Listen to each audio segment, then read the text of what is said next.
Last year, Kristiansand, which is a city in the south of Norway, had quite a big representation, quite a big group coming to Italy for the drug-free day at San Patrignano. And actually, last year was not the first time. Representatives of Kristiansand have been to 4 of these conferences. Last year, we interviewed 2 of the representatives who were here to find out more about San Patrignano and about the possibilities to maybe open up something similar in Norway. Now this year, the Norwegian delegation from Kristiansand is even bigger.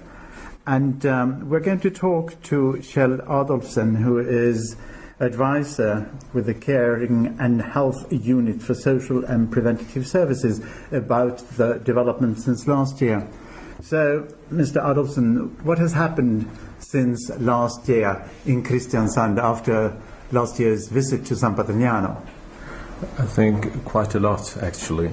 We have been working with lots of people, lots of different organizations on local and national level, NGOs, and we are all working together to make this come true. The politicians in Kristiansand are eager to see this happen, and recently we bought a farm close up to the university and the city center, and we are aiming to build the rehab and competence center there.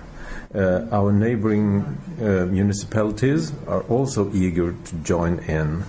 So some months ago we hired our first employee, and soon we will hire one more, and after that there will be 2 more employees with who have experienced drug problems themselves, and that will be the end of the employees business. 4 persons, and after that we hope, when the architect has done her job, the first 5 to 10 persons will enter the center as the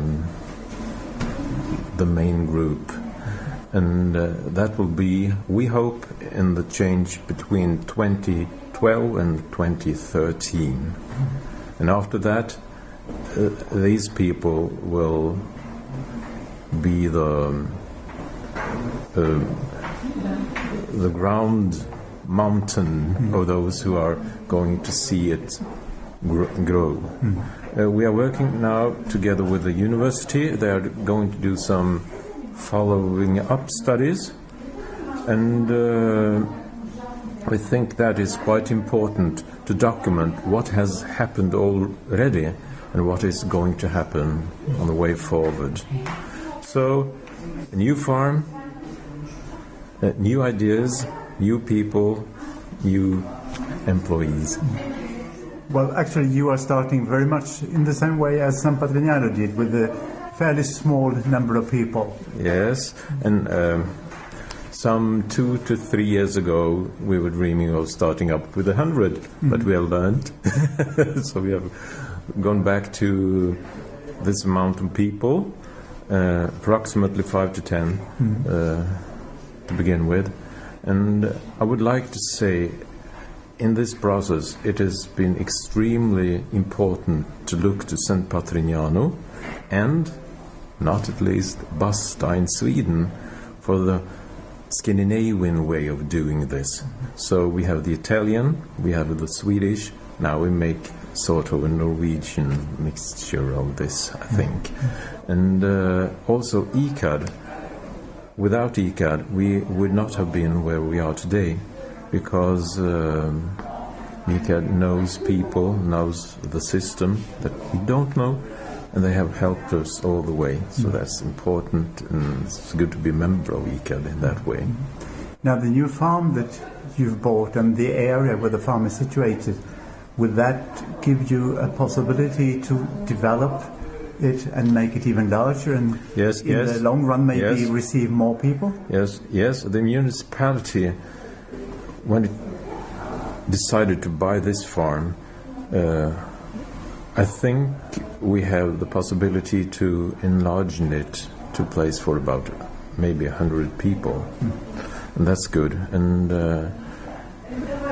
we have some fields and we have some wood, and woods, and it's possible to build up in the hillside.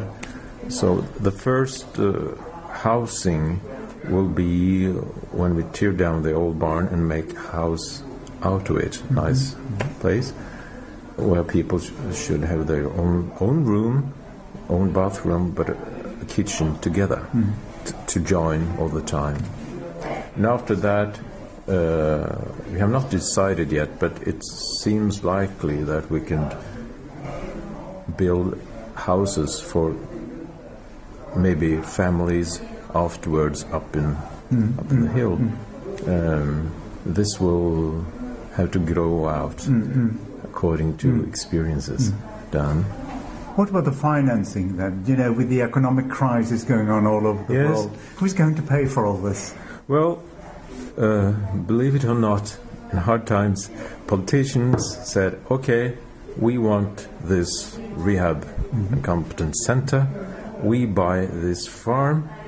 It's close to the city, and we need to buy it anyway, but we want to use it for this purpose. And what happened afterwards, we were thinking, now the neighbors are going to call and say, not in my backyard. We haven't heard anything negative. I remember one lady calling, saying, we are living next door, you know. And we thought, okay, here it comes. And she said, this is interesting. Is it possible to get a job there? Okay, yeah. So because in many places people usually are very critical, but you haven't experienced that. No, not at all. And the politicians applauded when we told them about this project. So that's good. But it's not only local money, of course.